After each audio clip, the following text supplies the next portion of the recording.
Hello दोस्तों, नमस्कार। स्वागत है आपका एक बार फिर से हमारे चैनल करियर माइंड में। और दोस्तों, इस सीरीज़ में हम नेक्स्ट टॉपिक लेकर आए हैं पलवन। इससे पिछले टॉपिक देखने के लिए आप हमारे चैनल पर विजिट कर सकते हैं, जिसमें आपको साइंस से रिलेटेड सभी टॉपिक मिल जाएंगे। तो चलिए शुरू करते हैं।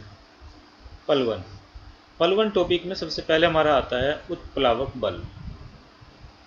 द्रव का वह गुण जिसके कारण वह वस्तुओं पर ऊपर की ओर एक बल लगाता है, उसे उत्क्षेप या उत्प्लावक बल कहते हैं।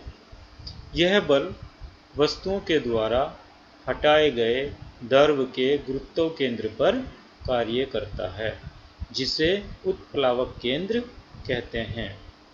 और इसका जो अध्ययन था वो सर्वप्रथम आर्किमिडीज ने किया था। अध्ययन करने के बाद आर्किमिडीज ने अपना एक सिद्धांत बनाया, जिसे आर्किमिडीज का सिद्धांत कहते हैं।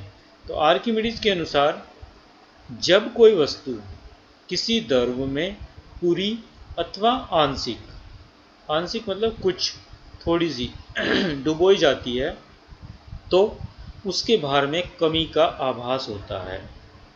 भार में यह आभासी कमी वस्तु द्वारा हटाए गए द्रव के भार के बराबर होती है।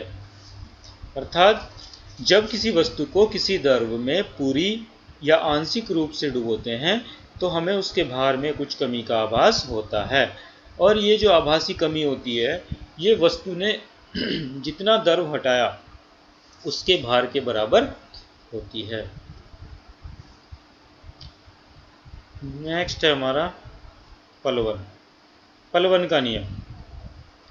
संतुलित अवस्था में तैरने पर वस्तु अपने भार के बराबर द्रव हटाती है।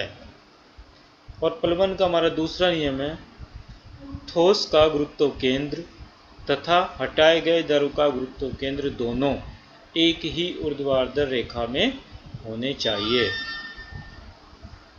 नेक्स्ट हमारा अपेक्षिक घनत्व। अपेक्षिक घनत्व का फॉर्मूला है हमारा वस्तु का घनत्व अपॉन 4 डिग्री सेल्सियस पर पानी का घनत्व। अपेक्षिक घनत्व एक अनुपात है, अतः इसका कोई मात्रक नहीं होता है। अपेक्षिक घनत्व को हाइड्रोमीटर से मापा जाता है।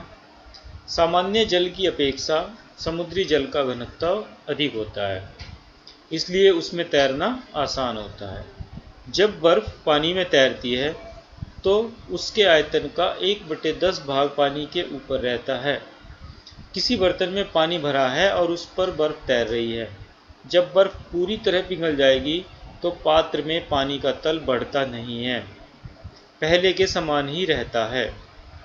और दूध की शुद्धता लैक्टोमीटर से मापी जाती है। दोस्तों, ये इस पूरे पैराग्राफ में हमने 4-5 क्वेश्चन कवर कर लिए हैं।